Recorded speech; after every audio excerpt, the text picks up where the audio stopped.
Olá, sejam todos muito bem-vindos à Investigação Criminal. Eu sou Carla Albuquerque, estou aqui com o Léo Soares, meu querido parceiro, e a gente vai falar aí sobre a retrospectiva de 2023. E nessa retrospectiva a gente vai trazer aí os grandes casos e as soluções dos julgamentos e do júri.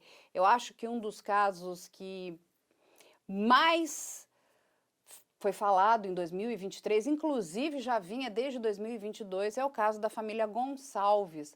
A família Gonçalves é esse caso que ficou também conhecido como a Suzane do ABC, né? É uma filha que, infelizmente, junto ali com a sua namorada, planeja a morte dos seus pais, inclusive do seu irmão, tudo para uma obtenção financeira. Não é isso, Léo? É isso mesmo, Carla, e nós conversamos com diversos especialistas do caso e trazemos para vocês agora a solução, como a Carla disse, que é o final do julgamento da Ana Flávia e da Karina, em um momento de julgamento que teve um imbróglio gigante no qual você participou, certo, Carla?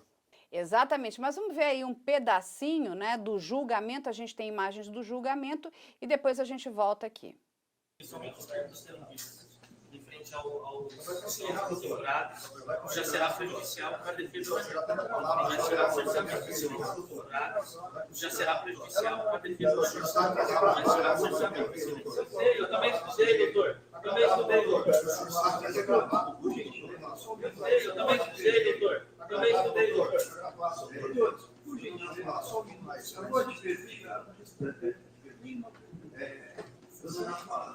A senhora não precisa ser obrigada a responder nenhuma pergunta.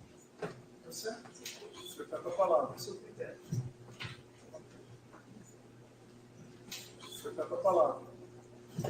Você disse que gastava muito dos seus rendimentos mensais. Você gastava com o quê? Você disse que gastava muito dos você respondeu, eu vou abandonar o seus rendimentos mensais. Deixa eu resolver, depois eu volto. Você respondeu, eu vou abandonar o café de curso. Ela, deixa eu resolver, depois eu volto. Ela dá o direito de responder. Só um minuto.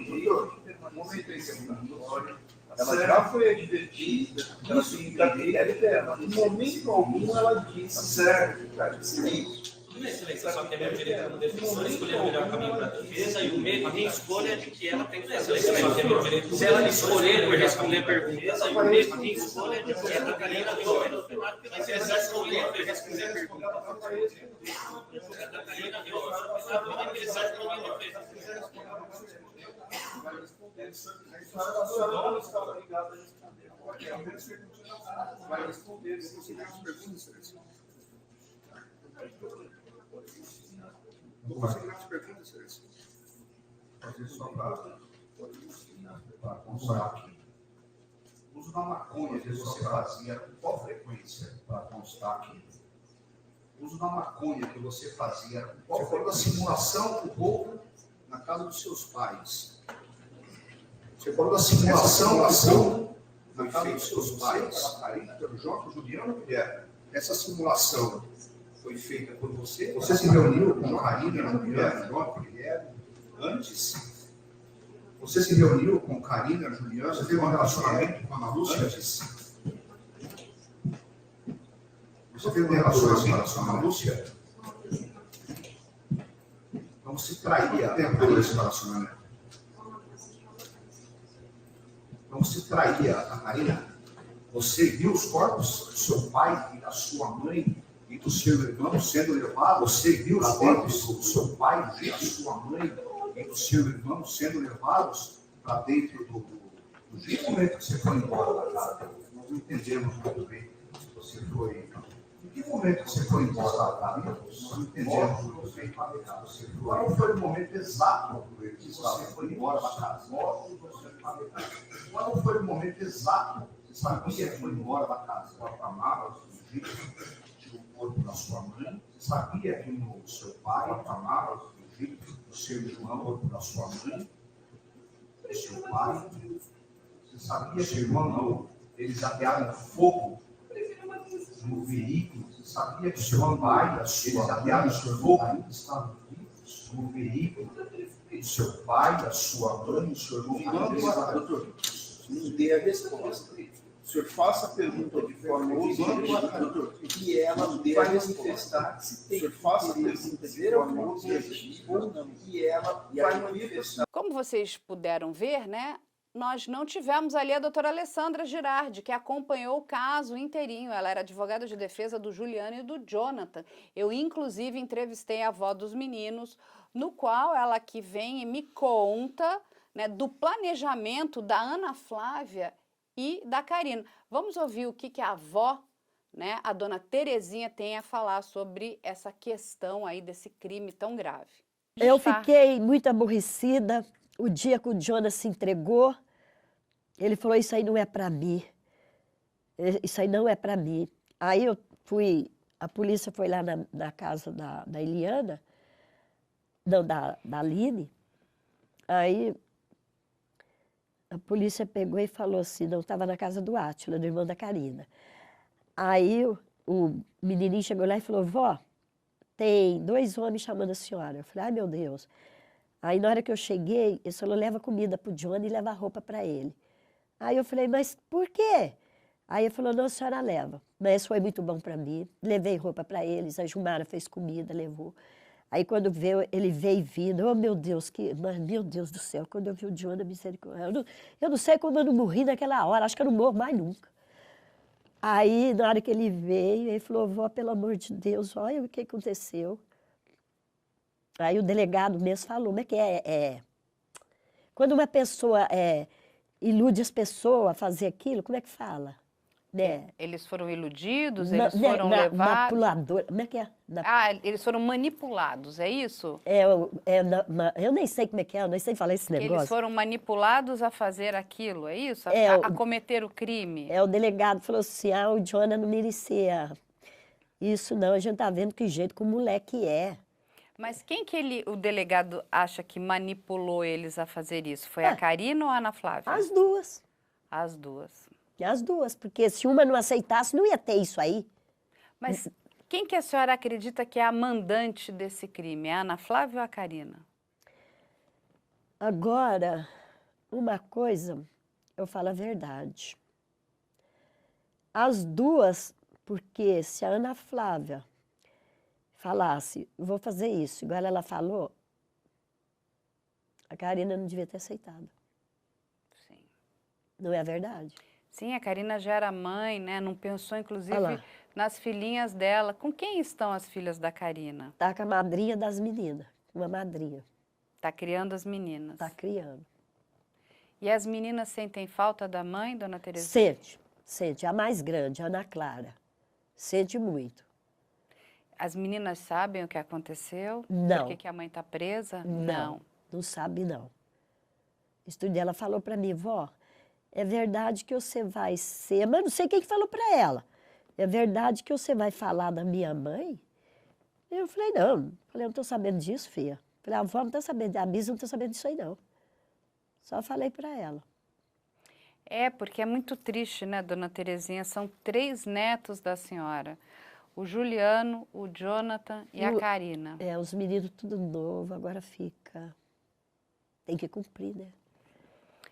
Dona Terezinha, né? Assim, a gente está em contato, né, com os advogados e eles ali estão fazendo o trabalho de tentar elucidar junto com a polícia. Agora, só tem uma coisa, filha. Eu não quero o que tiver errado, o que fez, tem que falar que fez. Sim. Tem que falar que fez. Apesar do desmembramento, como vocês puderam ver, né, ali o juiz, junto com a promotora, precisaram desmembrar esse júri por conta da destituição, né, da defesa do Jonathan e do Juliano, que passaram para um segundo júri mais para frente, mas todos foram condenados pelo planejamento, por esse crime bizarro, hediondo, e inclusive, né, por trabalharem em conjunto. Ali, praticamente, nós tivemos ali uma organização criminosa também. Então, esse é um caso aí bastante icônico, né, bastante importante, e parabéns para a promotora, que fez um excelente trabalho, né? Nós também tivemos ali o assistente de acusação, que trabalhou todo o tempo ali junto com a família da Dona Vera também esteve ali perto da família do Roboyuki. E tivemos aí esse final que eu acho que foi muito positivo, uma resposta para a sociedade. E nós também tivemos outro grande caso de repercussão que aconteceu em 2001 e aí se alastrou até 2023, quando em abril deste ano nós tivemos a condenação dos pastores pela morte do Lucas Terra. Esse é um caso bastante triste, porque esse menino foi morto e queimado e os pastores em abril deste ano foram condenados a 21 anos de prisão. Exatamente. Vamos aí, né, ouvir o depoimento da Marion Terra. Essa mãe, que é a mãe do Lucas Terra, vem aí durante muito tempo, muitos anos, numa peregrinação ali incansável, pedindo justiça, inclusive pedindo para que os reais criminosos fossem ao tribunal do júri. E Dona Marion conseguiu isso, e eu acho que agora ela tem um pouco de paz no coração, porque o que fizeram com Lucas Terra foi horrível. Vamos ouvir a Marion. Quando foi no dia 21 de março de 2001, aconteceu o crime. E essa parte aí, ela mexe bastante comigo. E as meninas sempre tinham uma amiga de trabalho, que toda segunda-feira a gente tinha uma folga. Então a gente tinha o direito de sair, vir para Parma, Salsa Maggiore era Fidenza, era fora de Parma. E aí a minha amiga, eu cheguei e disse, olha, vamos que eu quero, como eu vou viajar em abril, eu quero levar umas coisas pro Lucas, tal, porque ele já deu todas as roupas dele lá. E aí ela disse assim, Marion, vamos então. Aí quando a gente estava indo, a Marília ligou para a Jaque, que era minha amiga, e disse assim, Marion, eu estou aqui no Centro Torre com a Cláudia, que era um shopping, vem para cá, a gente quer se reunir junto. Elas já estavam sabendo alguma coisa, mas não tinham coragem de me contar. E essa parte do processo é difícil para mim, porque eu me lembro, assim, na semana que, antes de me encontrar com elas, eu tentava falar com o Carlos, a gente se falava todos os dias, eu tentava falar com o Lucas, eu não conseguia falar com o Lucas, eu não conseguia falar com meus outros 2 filhos, e eu não entendia por que eles não estavam me atendendo, mas minhas irmãs, elas já sabiam, algumas pessoas do restaurante sabiam, mas o pedido do Carlos para a Marília era que não me contasse, para que primeiro encontrasse, porque depois de acontecer o crime, ele ficou desaparecido alguns dias, até encontrar aquele corpo, né, que foi no Vale das Pedrinhas, que eu acho que foi quase, quando eu cheguei no Brasil, antes de chegar no Brasil, uns 10 dias depois, ele foi encontrado. E a minha irmã, quando eu encontrei minhas irmãs, eu não entendia por quê, porque tanto a Cláudia quanto a Marília, elas estavam um tempo sem se falar, foi besteira, elas não estavam se falando, e aí elas me encontraram junto, então naquele momento ali a Cláudia chorava muito, porque a Cláudia é uma das minhas irmãs que cuidou muito do Lucas quando era pequeno, e ela chorava, e eu perguntava, Cláudia, por que tu tá chorando? Ela dizia assim, não, é porque eu não tô bem, eu tô chateada com o Jorge, com meu marido, e eu disse, poxa, mas fica calma, e a gente tentando assim, relaxar, mas eu percebi algo estranho, aí a Marília chegou e disse assim, tá, a gente já tomou um café aqui, vamos num restaurante chinês, que ela gostava muito de me levar no restaurante chinês, e aí no caminho, ela foi conversando comigo, ela chegou e disse assim, Marion, eu tenho que te falar uma coisa, o Felipe foi para a ilha de Itaparica, e o Carlos não encontrou ele. Eu disse assim, mas o Felipe... Mas como que o Felipe foi para a ilha de Itaparica? Aí ela chegou e disse assim, não, ele foi para a ilha de Itaparica com os amigos e o cara está procurando, ele foi fazer uma trilha lá, não encontrava, ela não me falou a verdade. E aí entramos, descemos no restaurante e disse, Marília, eu não quero ficar aqui, eu quero voltar para casa, me leva para casa, porque eu quero ligar para o Carlos.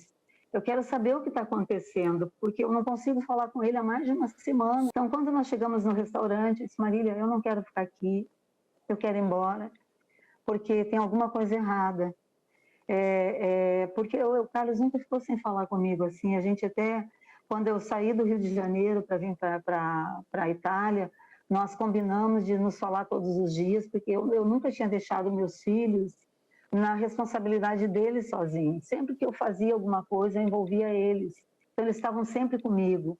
E aí eu voltei para casa e tentava ligar, E aí eu não conseguia falar com eles, eu não conseguia. E eu sou uma pessoa que acredita em Deus, eu sou cristã, não sou uma pessoa que desrespeita outros segmentos religiosos, mas eu sou cristã. E todos nós somos, né? E eu nesse dia, minha irmã voltou comigo, eu entrei porque dentro da casa dela tinha uma outra parte, uma casa vazia do lado que era ligada à casa dela. Eu entrei para lá e comecei a pedir para Deus falar comigo, pedir misericórdia. Eu disse, meu Deus, eu não consegui, tentando ligar, não conseguia. Aí, de repente, eu abri uma passagem na Bíblia que falava sobre a morte de Lázaro. Aí, quando começou a falar da morte de Lázaro, eu entendi que alguma coisa tinha acontecido com Lucas, que era o único dos meus filhos que estava ligado na fé, na palavra de Deus, na Bíblia. Ele era muito fiel a Deus, era um menino muito temente a Deus.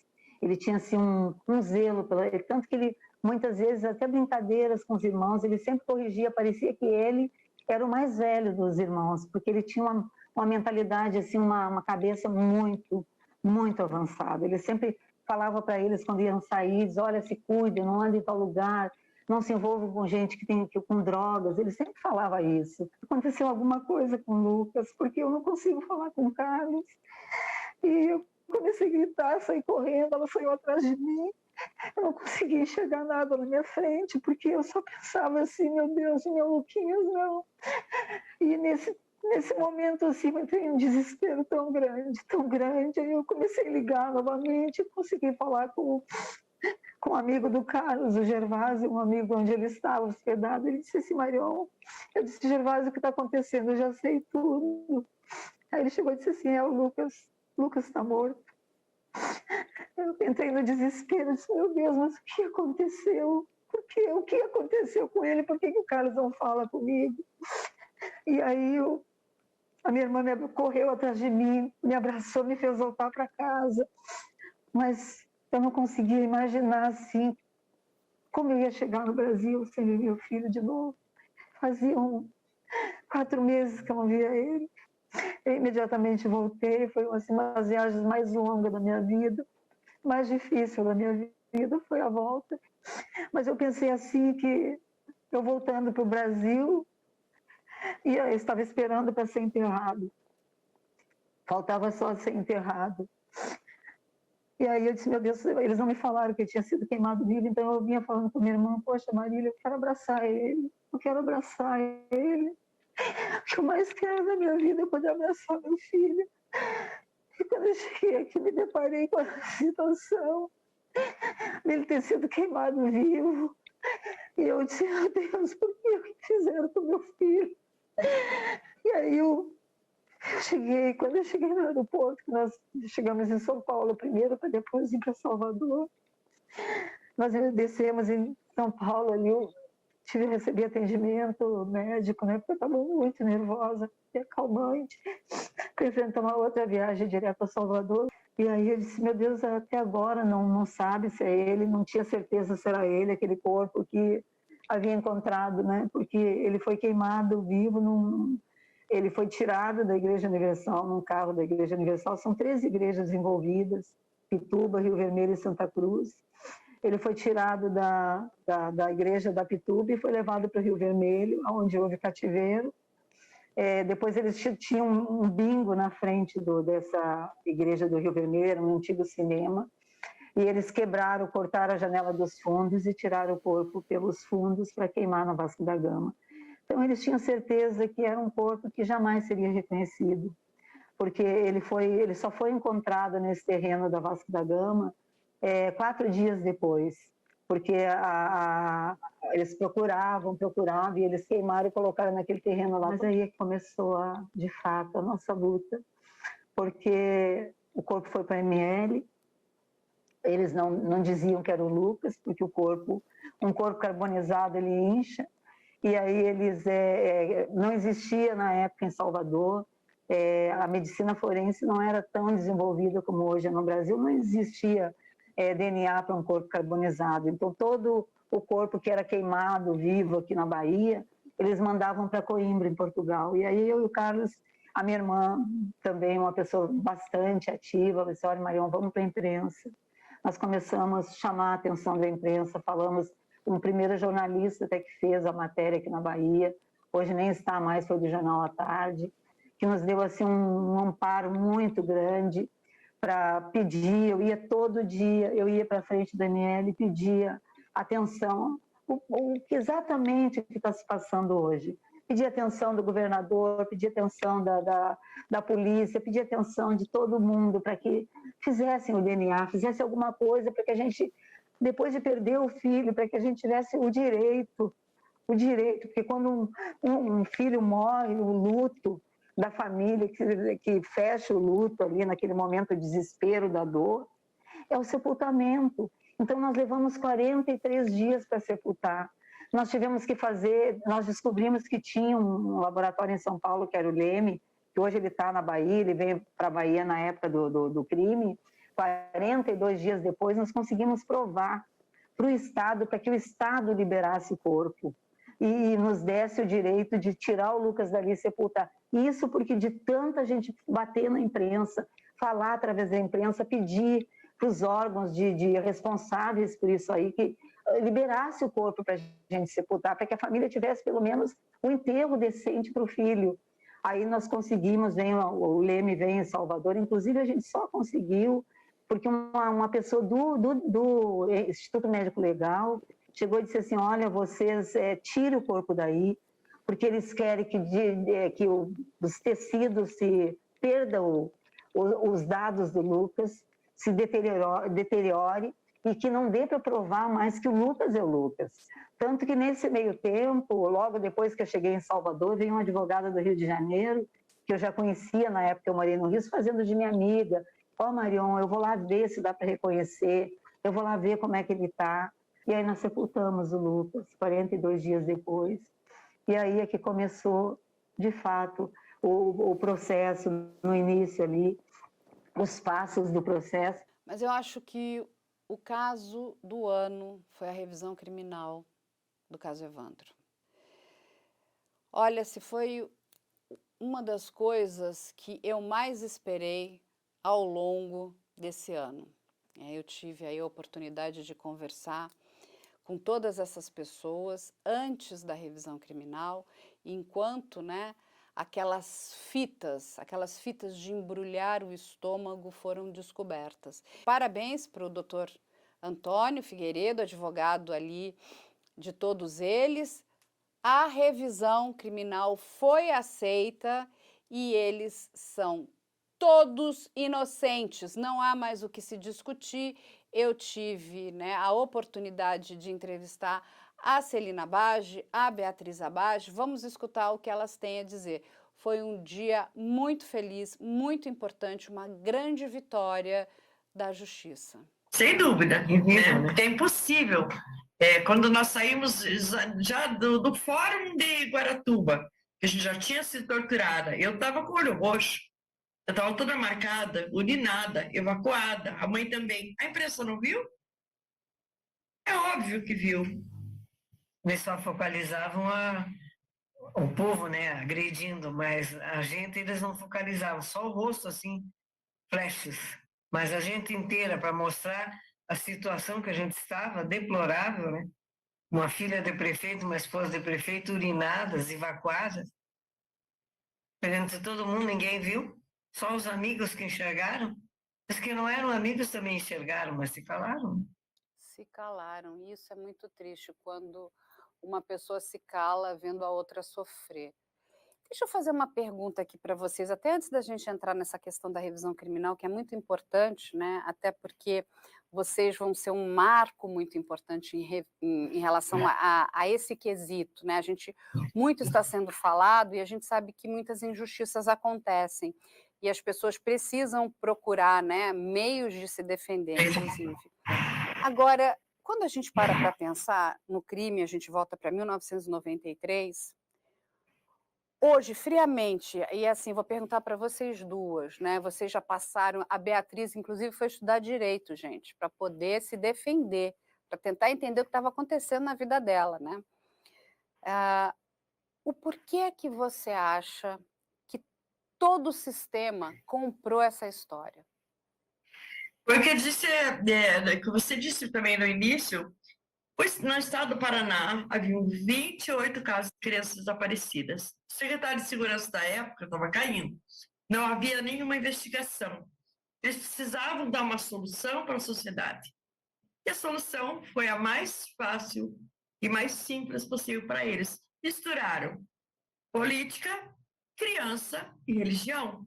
Virou uma bola de neve.